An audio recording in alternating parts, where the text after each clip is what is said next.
నేను అంటున్నా. ఏంది మీరు చేసిన రూపాయి పనేమన్నా ఉన్నదా అని నేను అడుగుతా ఉన్నా. బతుకమ్మ చీరలు ఎగ్గొట్టుడు, రైతు బంద్ ఎగ్గొట్టుడు, రైతు బీమా ఎగ్గొట్టుడు, లేకపోతే మా కేసీఆర్ కిట్ ఎగ్గొట్టుడు, గొర్రెలు బంధు పెట్టుడు, మా మైనారిటీ బంధు పెట్టిండ్రు, మా దళిత బంధు పెట్టిండ్రు, మా బీసీ బంధు పెట్టిండ్రు. అప్పుడేం చెప్పిండ్రు? దళిత బంధు కేసీఆర్ 10 లక్షలు ఇస్తుండు, మేమైతే 12 ఇస్తామన్నారు. 12 లేదు 10 లేదు, ఒక్కనికన్నా ఇచ్చిరా? అన్ని జూటా మాటలు మాట్లాడి అబద్ధాలు చెప్పి మోసం చేసిండ్రు. నిన్న రేవంత్ రెడ్డి మాట్లాడుతుండు, రైతు బంధు ఎందుకేదిరా భయ అని నేను అడిగిన. నేను ఎలక్షన్ అయిపోయినాక ఎత్తా అంటుండు. ఎంత లంగ మాటలు చెప్పుర్రి. ఇప్పుడు కరోనా వచ్చింది కేసీఆర్ ఉన్నప్పుడు, గజ్వేల్లో ప్రజ్ఞాపూర్లో కరోనా వస్తే నేను వచ్చి గల్లీలలో తిరిగిన, భయపడకుండా నేను ఉన్నాను.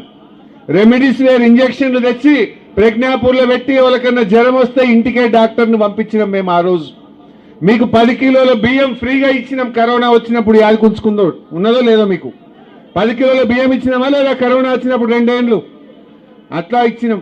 1500 రూపాయలు ఇచ్చినాం. ఏదొచ్చినా మేము నిలబడ్డాం. ఇప్పుడు ఆ కరోనాలో కూడా రైతు బంధు పైసలు టైం మీద వేసిండా లేదా కేసీఆర్? కరోనా వచ్చినప్పుడు రైతు బంధు ఆగిందా? మరి ఇప్పుడు ఎందుకు ఆగింది? ఇప్పుడు రైతు బంధు అంటే డిసెంబర్లో ఇచ్చిండు కేసీఆర్. ఇప్పుడు జనవరి అయిపోయి ఫిబ్రవరి వచ్చింది. నారు పోస్తిమి, దుక్కు దున్నితిమి, నాట్లు పడే, కలుపు తీస్తిమి, మందు కూడా వేస్తిమి, ఇంకా రైతు బంధు పడకపోయా. ఇది మోసం కాదా? మందు సంచులకు కూడా రైతు బంధు అందదా? నేను అంటున్నా రేవంత్ రెడ్డి, ఇప్పటికి 2 రైతు బంధులు ఎగ్గొట్టినావు నువ్వు. ఇది 3వది. మేము ఎలక్షన్ కమిషన్ కు లెటర్ ఇస్తాం, మాకే అబ్జెక్షన్ లేదు. ఎగ్గొట్టిన 2 రైతు బంధులు ఇప్పటి రైతు బంధు వెంటనే వేయాలని చెప్పి మేము రేవంత్ రెడ్డి డిమాండ్ చేస్తా ఉన్నాం. బిడ్డ 11వ తారీఖులోగా రైతు బంధు వేయలేదనుకో, నీ కాంగ్రెస్ పార్టీని నిన్ను సీరిసింత గట్టరు మా రైతులు అని చెప్పి హెచ్చరిస్తా ఉన్నా. అరే నీ ముఖానికి మందు సంచులు ఇచ్చే తెలివి ఉన్నదే? కేసీఆర్ ఉండగా ఆటోనికి చెప్తే ఇంటికాడ బాయికాడ 4 సంచులు వేసిపోవు. ఇప్పుడు లైన్లో పొద్దుగాల పోయి నిలబట్టే కూడా ఒక్క సంచి దొరుకుతుందా చెల్లె? ఎరువు బస్తాలు దొరుకుతున్నాయా? ఎరువు బస్తాలు ఇచ్చే తెలివి లేని దద్దమ్మ ఈ శాతగాని రేవంత్ రెడ్డి కేసీఆర్ ని పట్టుకొని బూతులు తిడతాడు.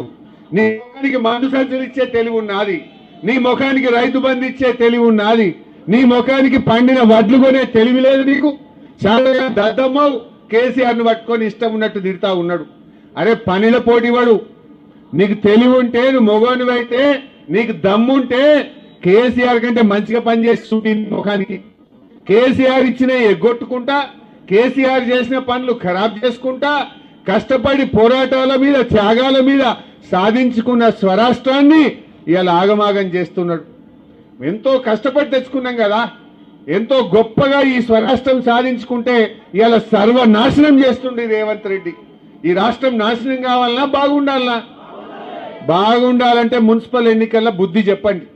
ఇప్పుడు నాలాంటి వాళ్ళం రేపు గట్టిగా మీ గురించి కొట్లాడాలి మేము. ఇప్పుడు రేపు ఏమంటాడు? మా ప్రజ్ఞాపూర్లో తెలుసో తెలియకో ఎవరన్నా 4గురికి చేయి గుర్తు కోటేసింది అనుకో, ఏమంటాడు? నేను 4000 పింఛన్ ఎగ్గొట్టినా నాకు వేసిండ్రు, వాళ్ళు అడుగుతలేరు వద్దంటుర్రు అంటాడు. నేను 4000 ఎగబెట్ట కూడా నాకే వేసిండ్రు అంటాడు. ఇప్పుడు ఈడుండే అక్క చెల్లెలు ఎవరైనా చేయి గుర్తు కోటేసింది అనుకో, నేను మహాలక్ష్మి 2500 ఇస్తానని ఎగబెట్టినా ఇక వాళ్ళు అయినా నాకే ఓటేసింది, ఇవ్వవలసిన అవసరం లేదనడా? అంటాడా? మరి వారికి అర్థం కావాలంటే సురుకు పెట్టాలి. ఆయనకి అర్థం కావద్దా? ఎందుకు కాంగ్రెస్ పార్టీ ప్రజ్ఞాపూర్లో పొల్లు అయింది అంటే, అక్క చెల్లెళ్ళు అందరూ నువ్వు మహాలక్ష్మి వేయలేదు కనుక నిన్ను ఓడగొట్టిండ్రు, రైతు బంధు వేయలేదు కనుక కట్టగట్టుకొని రైతులందరూ కారు కేంద్రు కాంగ్రెస్ కు బుద్ధి చెప్పిండ్రు.